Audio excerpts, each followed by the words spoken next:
Hi, this is Brian with Zippo. I want to talk to you today about our hand warmers. This is a very popular item. It's a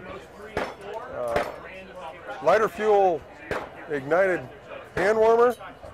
And basically you fill it with Zippo lighter fluid, you light it, stick it in a pouch, you've got at least 8 hours of hand warmth to go with you.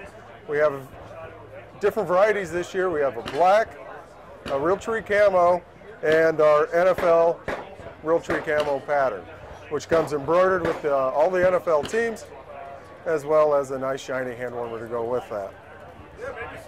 Other products we have is our FlexNex utility lighter, all metal construction, dual flame, wind resistant, a line of outdoor standard pocket Zippo lighter in a variety of camo and camo with NFL.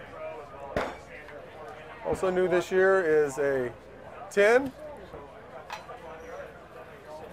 with our fire starter puck, which is a cedar, sawdust, and wax combination that'll light up to 4 fires in a variety of conditions. I'm Kyle with WRCase, and what we're showing at SHOT Show is our new Tech Ec assortment of utility knives.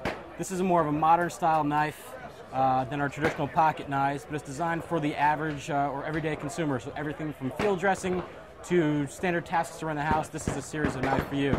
There's over 28 patterns or 28 individual models, starting at $15 and up. And there's a variety of features, including AUS 8 blades, stainless steel blades, anodized aluminum handles, and they will be available in the first half of 2012.